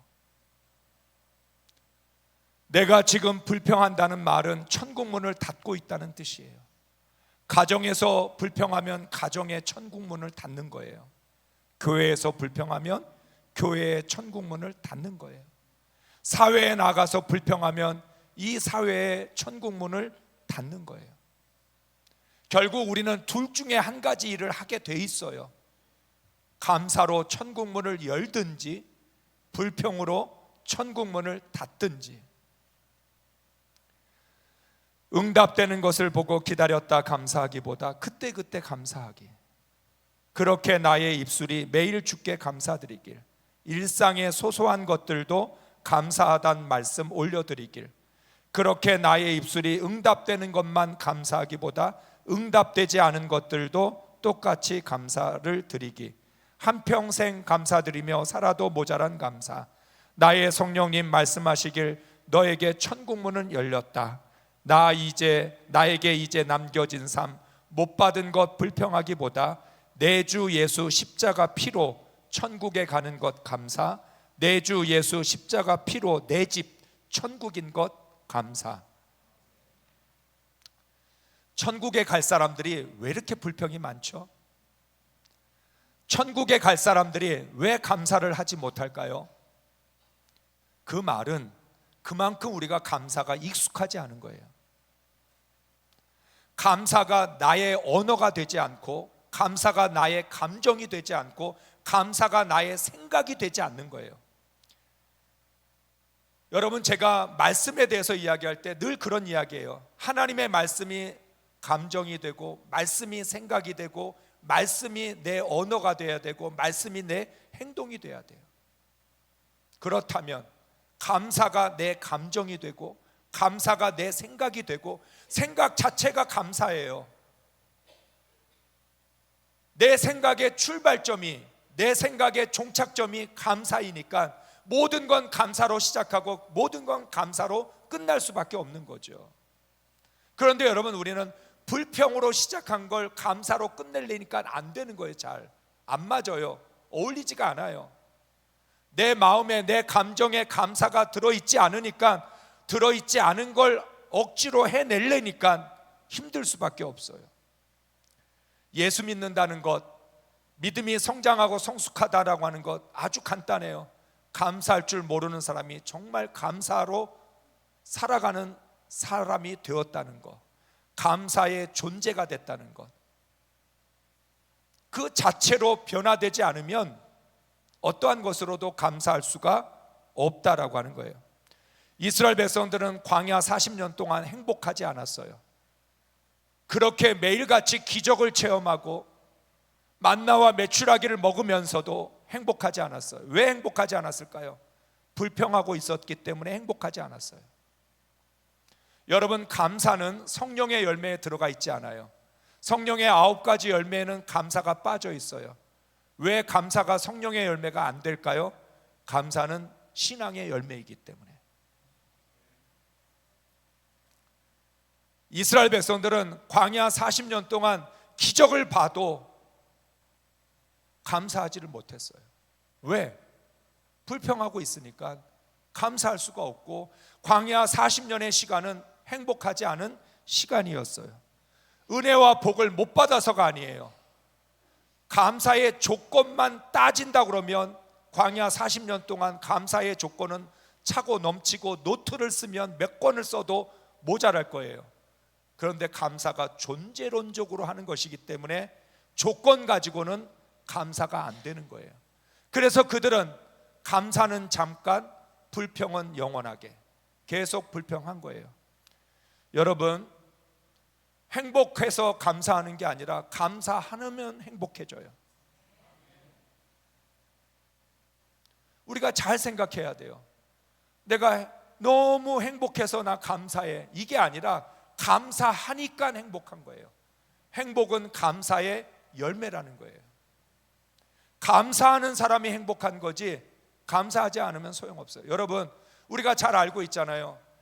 아무리 많은 돈을 벌고 소유를 많이 해도 늘 불평을 입에 달고 살면 행복하지 않아요. 그런데 가난한 사람, 아무것도 없는 사람, 오히려 그 사람들이 훨씬 더 행복해해요. 왜? 감사할 줄 아니까. 여러분, 우리 모두가 신앙생활하면서 그런 경험을 참 많이 하죠. 병원에 입원한 성도들 병문안 갔다가 오히려 그분에게 위로를 받아요. 왜? 나는 그분이 병 중에 있어서, 특별히 암과 같은 어려운 병이면 걱정이 돼서 뭐라고 위로해야 줄까 고민하다가 위로의 말을 찾으면서 신방을 갔는데, 가니까 그분이 오히려 괜찮아요, 감사해요, 하나님이 나에게 이러한 병을 주신 것 감사해요. 위로를 하지도 못했는데 나는 거꾸로 그분에게 위로를 받게 돼요. 왜 위로를 받아요?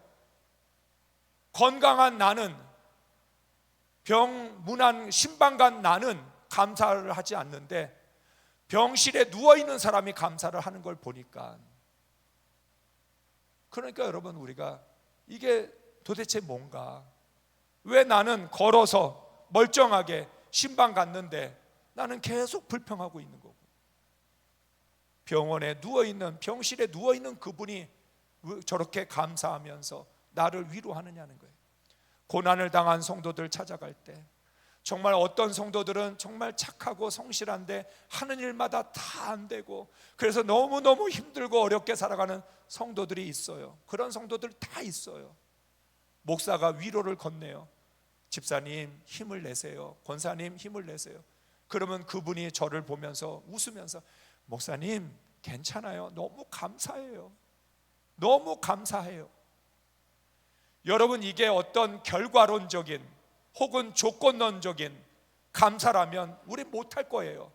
그런데 감사는 내 마음에서 나오는 거고, 감사는 내 중심에서 나오는 거고, 감사는 나의 삶의 태도, 신앙의 자세에서 나오는 거니까, 가난하든 부자든 병이 들었든 건강하든 성공했든 실패했든 그거하고는 아무런 상관없이 내 마음의 상태에 따라 내 삶의 자세와 태도에서부터 감사는 나오는 거잖아요. 정말 지독한 고난 속에 있는 사람들도 감사하는 모습을 보면서, 과연 저분이 감사할 수 있을까? 저런 환경에서 감사할 수 있을까? 그렇게 생각이 드는 분들에게 우리는 오히려 감사하다는 말을 들으면서 부끄러울 때가 얼마나 많은지 몰라요. 사도 바울의 옥문이 열린 건 감사했기 때문에 옥문이 열린 거예요. 사도 바울은 찬송했고 기도했다라고만 나오는데 그 찬송과 기도는 감사의 찬송이었어요. 감사의 찬송은, 감사는 천국 문만 여는 게 아니라 옥문도 열어요. 감사는 지옥의 문을 닫는 거예요. 여러분, 고난을 당할 때, 고통 가운데 있을 때, 안 그래도 고난 당하는 것도 억울한데 거기에서 불평하면서 괴로워하면 여러분 손해 보시는 거예요. 고난이 내게 유익이 되려면 고난 중에 감사해야 고난이 내게 유익이 되는 거예요. 아니, 안 그래도 지금 고생하느라고 힘들어 죽겠는데 거기에다 불평까지 해서 내 마음을 지옥으로 만들 이유가 뭐가 있어요? 고난을 당하는데 2중 3중의 고통을 당할 이유가 뭐냐는 거예요. 감사는 고통을 덜어주잖아요. 감사는 고통을 막아주잖아요. 내가 이 문제로 인하여 어려움 당하는 것, 문제로 어려움 당하는 걸로 감사가 막아주는 거예요. 더 이상 그 고통에 빠져들어가지 않도록, 고난의 늪에 빠져들어가지 않도록 나를 지켜주고 붙들어주는 게 감사라는 거예요. 감사하면 고난의 늪에 빠지지 않아요. 불평하면 점점 더 깊은 고난의 수렁에 빠져들어가는 거예요. 다시 말씀드립니다. 내가 기도하는 이유는 감사하려고 기도해요. 내가 찬양하는 이유는 감사하려고 찬양해요. 내가 말씀을 읽고 듣는 이유는 하나님 말씀 없으면 난 감사할 줄 모르는 사람이니까, 말씀 없이는 감사할 줄 모르니까, 찬양하지 않고서는 감사할 수 없으니까, 기도하지 않고는 감사할 수 없으니까, 하나님을 예배하지 않고는 감사할 수 없으니까. 결국 우리의 신앙은 감사할 줄 아느냐 모르느냐, 그걸로 판단이 되는 거예요. 믿음이 성장하고 성숙했다는 건 어떠한 것을 의지해서 감사하는 게 아니라, 뭔가의 결과를 가지고 감사하는 게 아니라, 그것으로부터 영향받지 않고 자유한 상태에서 독립적으로 감사를 하는 거예요.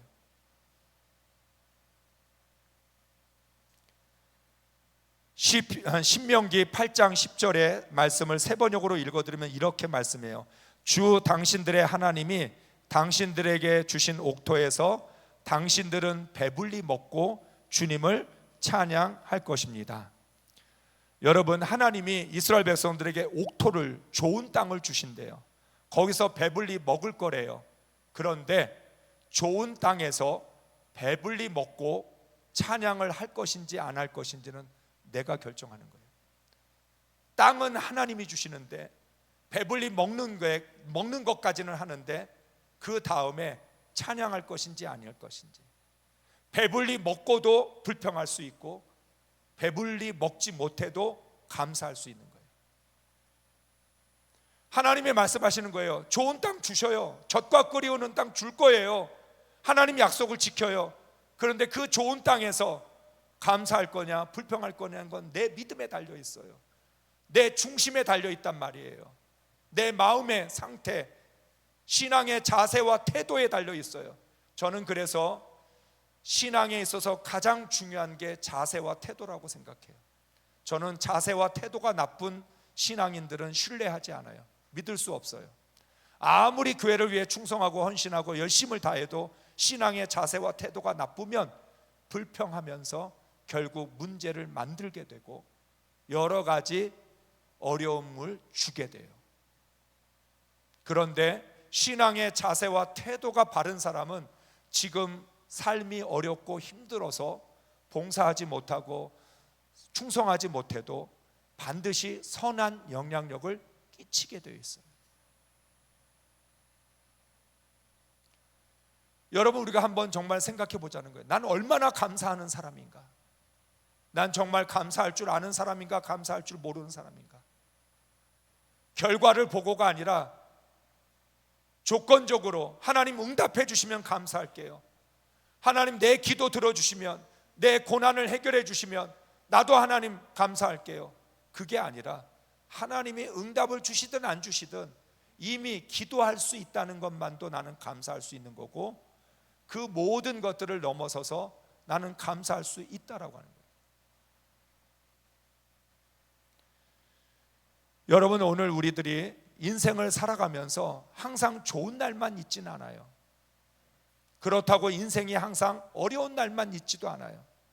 물론 우리가 살아보면 좋은 날보다는 어려운 날들이 더 많은 것도 사실이에요. 그런데 우리에게는 좋은 날이냐 어려운 날이냐가 중요한 게 아니라 내가 하나님의 은혜로 구원받고 하나님의 은혜로 숨을 쉬고 있고 내가 하나님의 은혜로 오늘 하루도 살아갈 수 있다는 것, 그 존재를 느끼면 하나님의 살아계심을 느끼고 하나님의 창조와 구원과 하나님의 다스림을 우리가 느낄 수만 있다면, 그것만 느낄 수 있다면, 그것만 내가 깨달을 수 있다면 우리는 충분히 감사할 수 있잖아요. 예수님이 산상설교에서 원수를 사랑하라고 하면서 이렇게 말씀하셔요. 만약 너희가 너희를 사랑하는 사람만 사랑하면 그게 무슨 사랑이냐? 세리도 이와 같이 한다. 하나님을 믿지 않는 사람들도 다 자기를 예뻐해주고 자기를 사랑해주는 사람한테 다 잘해줘요. 세상 사람들도 하나님 안 믿어도 좋은 일이 생기면 다 감사해요. 내가 먹을 거 갖다 주면 고맙다고 얘기해요. 세상 사람들도 조건적인 감사, 결과론적인 감사는 얼마든지 할 수 있어요. 결과를 보고 나서 해결이 되면, 나에게 뭔가를 갖다 주면 그 감사는 믿음 없이도 할 수 있는 감사예요. 우리가 하려고 하는 감사는 믿음이 있어야만 할 수 있는 감사예요. 믿음이 있어야만 할 수 있는 감사가 뭐예요? 고난 속에서 감사하는 거고, 어려움 속에서 감사하는 거고, 정말 나는 계속해서 힘들고 어려운 답답한 일들만 있는데 그 속에서도 감사하는, 우리의 감사는 도대체 어디냐는 거예요. 우리가 좋아하는 말씀 중에 하나가, 우리의 삶의 지경이 넓혀지기를 원하는 야베스의 기도를 좋아하잖아요. 삶의 지경만 넓혀지기를 구하지 말고 감사의 지경이 좀 넓어졌으면 좋겠어요. 우리의 감사가 더 넓어지고 더 깊어지고 더 높아졌으면 좋겠어요. 우리는 감사할 수 없는 상태에서 감사하려고 하는 사람들이에요. 믿음 때문에, 하나님 때문에, 예수님 때문에 감사가 불가능한 상황 속에서 마치 이런 말씀과 똑같은 거예요. 바꾸면 감사할 수 있다는 말이 무슨 말이냐? 나는 항상 감사할 것이다. 우리의 목적은 항상 감사하는 거예요. 왜? 항상 감사해야 행복하니까. 항상 감사해야 나는 구원의 은혜 안에서 살아갈 수 있으니까. 난 항상 감사해야 천국문 열 수 있으니까. 난 항상 감사해야 내 한평생 감사드리며 살아도 모자란 감사를 채울 수 있으니까. 그래서 우리는 항상 감사하는 거예요. 그런데 조건적으로 감사하면 항상 감사할 수 있어요? 어떻게 인생에 웃을 날만 있어요? 어떻게 인생이 잘 될 때만 있어요? 어떻게 인생이 항상 건강해요? 어떻게 인생이 다 잘 되기만 해요? 병들어 누워 있을 때도 감사하고, 내가 쫄딱 망해도 감사할 수 있는, 오직 믿음으로만 할 수 있는 감사. 아무것도 갖지 못해도, 아무것도 이루어진 것이 없어도 그냥 오직 하나님을 믿는 그 믿음 하나 때문에 감사할 수 있는 그 감사. 우리는 그 감사를 하려고 구원받았어요. 그렇게 하나님은 우리를 감사하는 사람 만드시려고 물 붓듯이 사랑을 부어주시고 긍휼과 자비를 베풀어 주셔요. 그렇게 이스라엘 백성들이 속색이고 하나님 앞에 불신앙과 불순종으로 거역하고 하나님을 떠났지만, 하나님은 끝까지 그들을 긍휼과 자비로 붙들어 주셨던 이유, 감사하는 사람 만들려고 한 거예요. 여러분, 오늘 우리는 자꾸만 예수 믿는 이유는 복 받기 위해서다, 예수 믿는 이유는 복 받으려고 믿는 게 아니라 감사하려고 믿는 거예요. 우리의 생각을 좀 바꾸셨으면 좋겠어요.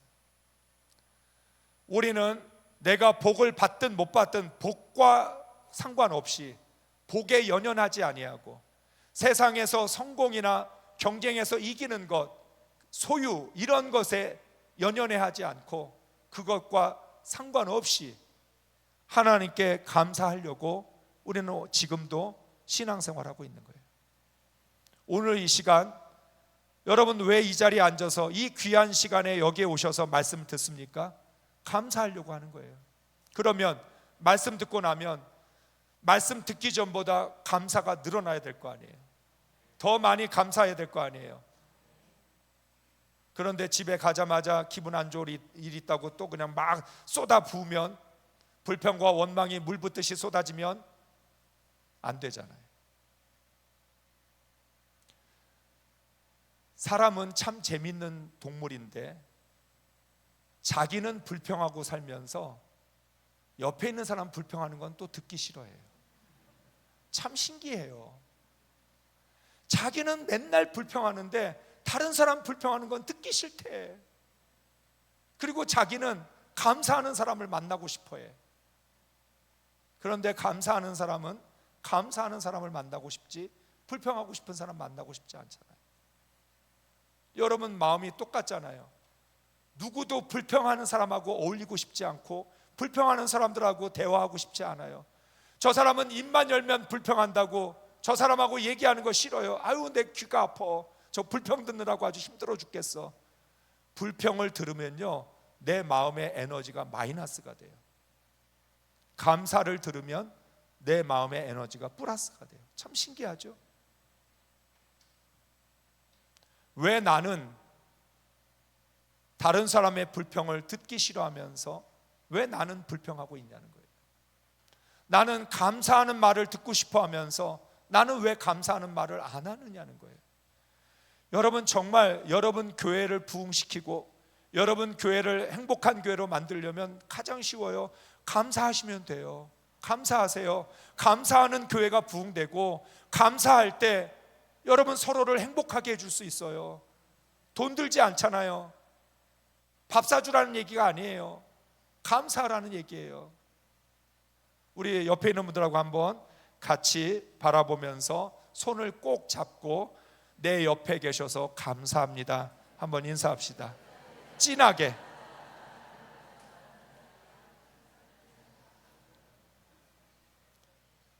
거 봐요. 감사하다고 얘기하니까 금방 기분 좋아지죠? 기분 좋게 살지 왜 그렇게 승질 내면서 살아요? 여러분, 가와 만사성이라는 말이 무슨 뜻인지 아세요? 가정에서 화가 나면 만사가 성질난다. 그게 가와 만사성의 뜻이에요. 가정에서 화가 나면 만사의 성질만 나요. 그런데 감사하면 모든 게 다 행복하고 모든 게 다 좋을 수밖에 없잖아요.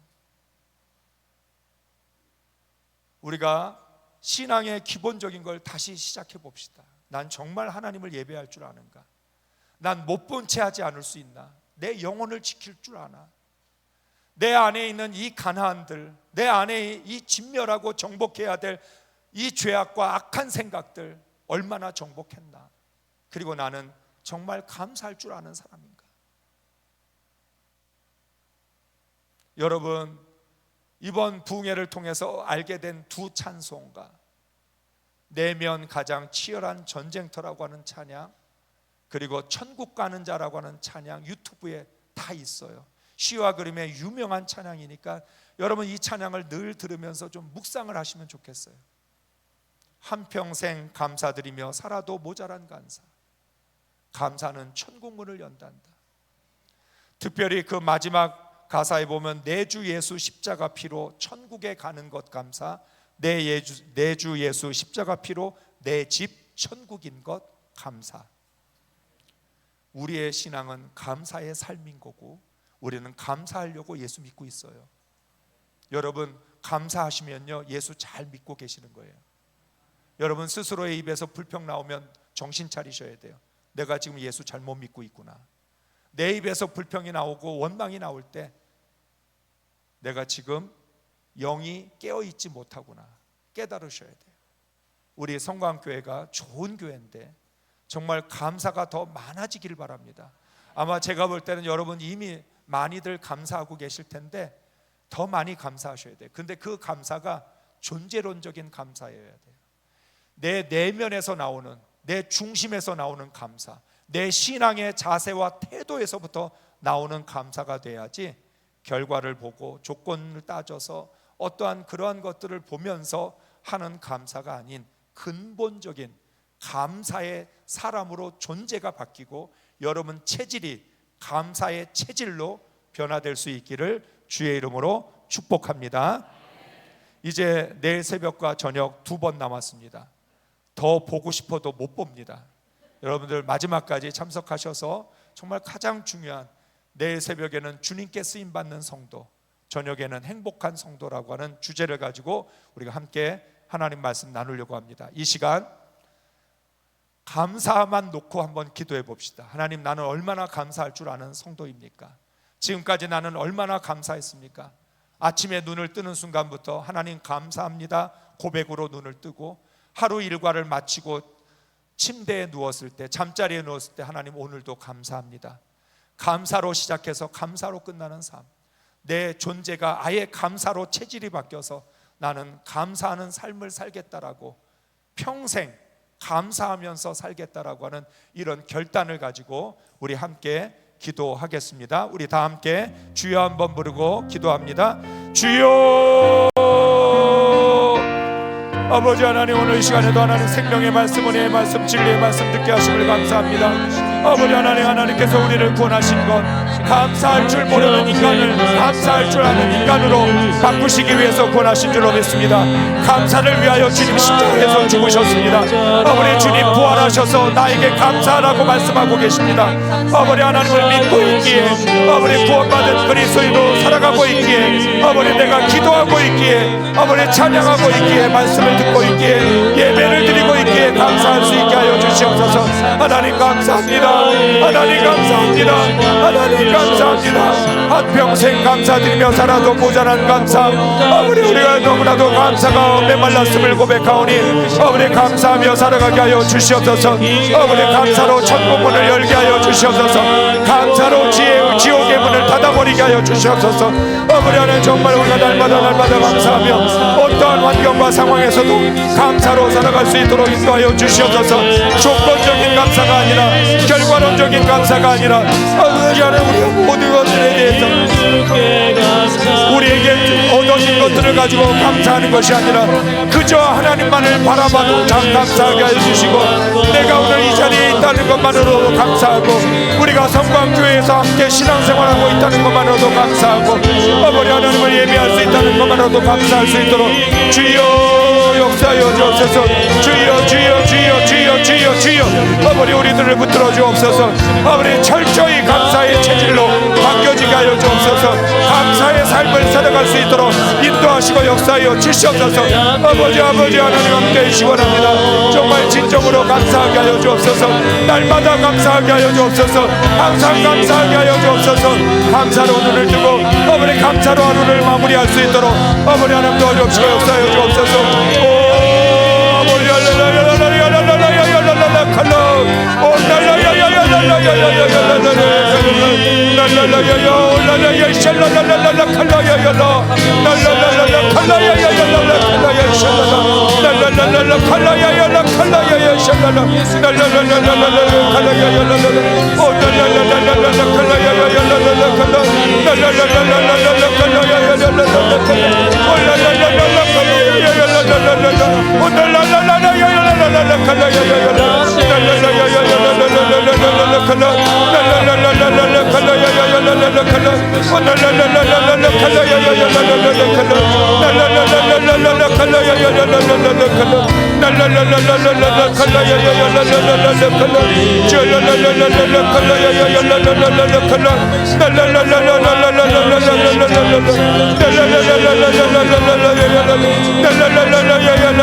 아버지 감사의 삶을 살아가게 하여 주옵소서. 아버지 우리가 서로를 바라보며 아버지 함께 감사하게 하여 주옵소서. 아버지 마음을 아파요 감사하게 하여 주옵소서. 아버지 정말 우리가 감사의 열매로 아버지 행복하게 살아가게 하여 주시고 아버지 신앙의 열매로 감사가 맺어질 수 있도록 내 삶의 풍성한 감사로 아버지 하나 맺어질 수 있도록 역사하여 주시옵소서. 주여 아버지 하나 오늘 이 시간에도 함께 하여 주옵소서. 아버지 사랑하는 성도들 간절히 기도합니다. 아버지 간절히 부르짖습니다. 아버지 정말 감사하기를 원합니다. 아버지 감사하고 싶습니다. 아버지 감사하게 하여 주옵소서. 아버지 내 마음속에 감사만 있게 하여 주옵소서. 내 생각 속에 감사만 있게 하여 주옵소서. 내 언어 속에 말 속에 감사만 있게 하여 주옵소서. 아버지 내 삶이 감사이게 하여 주옵소서. 오 주여 주여 주여 주여 아버지 정말 감사의 삶으로 채워지게 하여 주시옵소서. 감사로 충만한 삶이 되게 하여 주옵소서. 감사할 줄 아는 사람들이 되게 하여 주옵소서. 온달라야야랄라 칼라야야라 샬라라야라 예살라 날랄랄라 칼라야 샬라라야라 날랄랄라 칼라야야라 샬라라야라 예살라 날라야라라라라 칼라야야라 예살라 날라야야라라라라라 날라야야라라라라 온달라야야라라야야라 날라야야라라라야라 야야라라야야라라라 주여 주여 붙들어 주옵소서. 주여 주여 함께하여 주옵소서. 주여 하나님 우리들을 주장하시고 인도하여 주시옵소서. 오 아버지 하나님 역사하여 주옵소서. 오 주 하나님 우리를 다스려 주옵소서. 오 주 하나님 함께하여 주시옵소서. 오 주여 이 시간 우리 가운데 임재하여 주옵소서. 아버지 우리 성광교회가 감사하는 교회가 되게 하여 주옵소서. 아버지 감사가 넘치는 교회가 되게 하여 주시옵소서. 아버지 하나님께 아버지 하나님 정말 조건 없는 값 없는 아버지 그런 귀한 감사로 아버지 나아갈 수 있도록 인도하여 주시옵소서. 주여 주여 붙들어 주시옵소서. 주여 주여 하나님 함께하여 주시옵소서. 오 세상의 소소한 것들도 사랑할 수 있는 널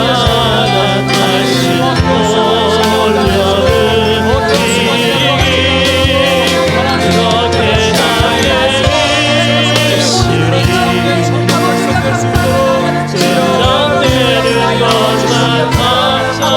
감사인 거죠. 남되지 않은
앞으로 내가 아버지 하나님 우리와 우리의 함께하게 삶을 충만히 하시고 덮어 하나님 주님만 우리의 예배하는 힘들을 삶 주관하여 주님 한 번만 주시고 우리의 우리가 삶의 살 수 있는 영역을 주관하여 삶으로 주셔서 주님 모든 우리가 것을 나아가게 하여 주님께서 주시옵소서 인도하시고 하나님 이끌어주시는 아버지 주님이 감사의 내시기를 삶을 살아갈